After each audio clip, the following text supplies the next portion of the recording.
Well, everybody has seen कि America के राष्ट्रपति जी ने क्या कहा है। टैरिफ के बारे में बोला है और जंग के बारे में फिर से बोला है कि मेरे कहने से भारत और पाकिस्तान दोनों ने जंग रोकी। तो दोनों चीजों का जवाब सरकार को देना पड़ेगा। मोदी जी हर जगह जाते हैं, पूरी दुनिया में घूमते हैं, दोस्ती करते हैं लोगों के साथ और फिर हमें ये मिलता है। 11 साल से कौन सी स्टडी चल रही थी? आप सोचिए, 11 साल से क्या स्टडी चल रही थी कि आज अमेरिका के राष्ट्रपति को कैसे शब्दों में भारतीय जनता पार्टी की सरकार में किन शब्दों से भारत को कहना पड़ा उन्हें। उन्होंने कहा भारत के भी अपने कानूनों के बारे में क्या कहा उन्होंने। सोचिए आप कि जो सरकार लगातार पिछले 11 वर्षों से दोस्ती के बाद दोस्ती और कितनी दोस्ती बढ़ाई कि आज हमें क्या दिन देखने को पड़ रहे हैं। ये शुरुआत है बुरे दिनों की, क्योंकि इस देश के नौजवानों को नौकरी चाहिए, रोजगार चाहिए। अर्थव्यवस्था बेहतर होगी तो रोजगार, नौकरियां मिलेंगी। अगर इस तरह की पाबंदियां लगेंगी, इस तरह की रुकावटें होंगी तो हमारे देश की अर्थव्यवस्था का क्या होगा। महंगाई बढ़ रही है, रोजगार है नहीं, सरकार नौकरी नहीं दे रही है, किसानों को आय दोगुनी की बात थी वो नहीं दे पा रहे हैं। न जाने कितने बड़े पैमाने पे किसान खड़े हुए हैं जिससे उनको खाद मिल जाए, खाद नहीं मिल पा रही है। आप देखिए ना, ट्रेड डेफिसिट चीन से क्या है। आप दूसरे देशों के मुल्कों का हिसाब किताब लगाइए, आपके अपने लोगों की क्वालिटी ऑफ लाइफ बेहतर नहीं है। हर साल लाखों लाखों लोग भारत छोड़ के जा रहे हैं। तो अगर अमेरिका ये बात कह रहा है तो अमेरिका किसी आधार पे तो कह रहा होगा और सरकार को तो कुछ कहना चाहिए, क्योंकि 11 साल से कौन सी मित्रता बढ़ा रहे थे कि 11 साल के बाद ये दिन, बुरे दिन और ये सुनने को मिल रहा है हमें। तो फ्री डील करोगे तो नॉन वेज मिल्क आ जाएगा। जो हमारे तमाम साथी जो व्रत रखते हैं और ये सोचते हैं कि व्रत में हम दूध की मिठाई खा लेंगे, और जिस समय अमेरिका के दूध की मिठाई खाओगे आप तो आप नॉन वेजिटेरियन व्रत रखोगे। इसके बारे में आपको सोचना होगा। अगर फ्री ट्रेड किस किस क्षेत्र में आप करोगे, किस क्षेत्र में दबाव बनाया जा रहा है। आप अपनी अर्थव्यवस्था देखिए ना, कहाँ खड़े हैं आप किसान की आय दोगुनी नहीं कर पाए। आप दुनिया में जिस तरह लोगों का जीवन बेहतर है, अपने लोगों को भागने दे रहे हो भारत छोड़कर। लाखों गए, कितने गए लोग तो सुनने में आ रहा है, जितने पड़ोसी अच्छे देश हैं वहां पर कारोबार भी लेके चले गए। तो सोचिए, अमीर देश छोड़ देंगे भारत का, भारत से अमीर चले जाएंगे तो हम आप सब गरीब बचेंगे, फिर भारत को बनाएंगे। ट्रंप का ये कहना है कि भारत और रूस की इकोनॉमी डेड है, एकदम गलत बात है। भारत की इकोनॉमी डेड नहीं। जो हमने आर्थिक सुधार किए जब नरसिम्हा राव जी और मनमोहन सिंह जी थे, उसके बाद उस आर्थिक सुधारों को आगे वाजपेयी जी ने भी बढ़ाया, और उसके बाद मनमोहन सिंह जी ने 10 साल में जो मजबूती प्रदान की, और उसके बाद वर्तमान सरकार ने भी जिसमें काम बढ़ाया, तो हमारी आर्थिक स्थिति कहीं से भी कमजोर नहीं है। तो इसलिए हम आर्थिक रूप से कोई हमें कहे कि हमें खत्म कर देगा, उसकी गलत फहमी है। तो ट्रंप की गलत फहमी जी रहा। टैरिफ की तो मैंने आलोचना की कि ये गलत है। टैरिफ इम्पोज करना, हर देश को अधिकार है कि किसके साथ व्यापार करे, उसमें इस तरह रोक लगाना, ब्रिक्स के खिलाफ बोलना, रशिया से इम्पोर्ट के खिलाफ है, बिजनेस के खिलाफ बोलना, ये उनका जो है कतई उचित नहीं है।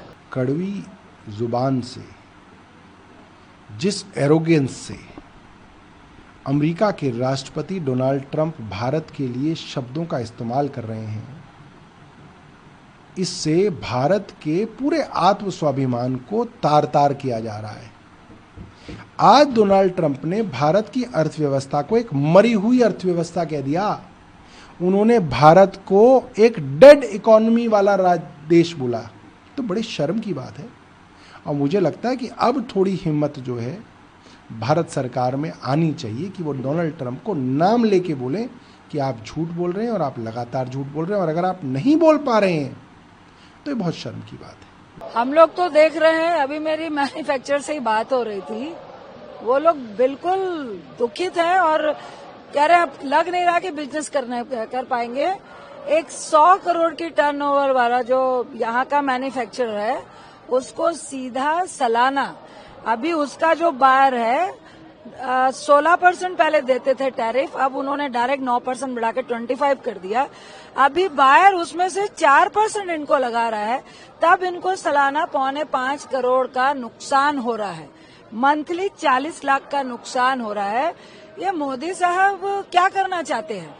किस तरह की इनकी इंटरनेशनल पॉलिसी है कि आप किसी को भी एक तरफ आप गलबहियां कर रहे हैं, हाथ मिला रहे हैं, लेकिन ना आप व्यापार लोगों को दे पा रहे हैं, ना देश के लोगों को मुनाफा दे पा रहे हैं। ये किस तरह की दोस्ती है?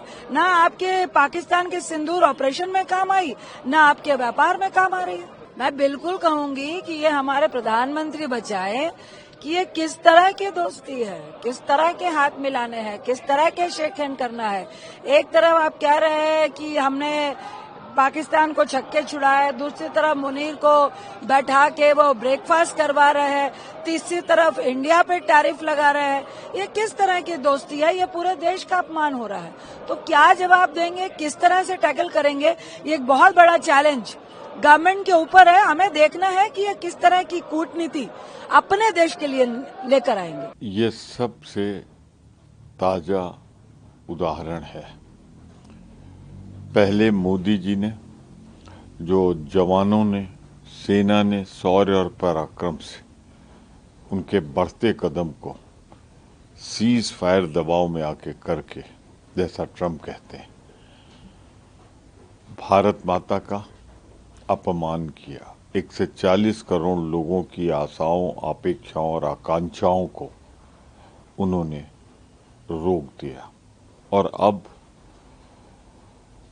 कई बार कहने के बावजूद भी अपने उतावलेपन के कारण, मैं इसे बहुत सोच समझ कर कह रहा हूं, राजनैतिक उतावलेपन के कारण, हाउडी मोदी, नमस्ते ट्रम्प, अगली सरकार ट्रम्प सरकार का एक साधारण कार्यकर्ता का नारा लगाने वाले मोदी जी ने, और फिर जब दूसरा राष्ट्रपति बन गया तो उसे एक कीमती हीरा, डायमंड देकर उन्होंने एक तरफ स्थापित विदेश नीति तोड़ी, दूसरी तरफ वो जो गले लग जाते हैं, जिसे राजनीति में आजकल कहा जाता है गले पड़ जाते हैं, ऐसे देश व्यक्ति से नहीं, देश नीतियों से चलता है। मोदी सरकार पूरी तरह आर्थिक मोर्चे पे असफल रही है।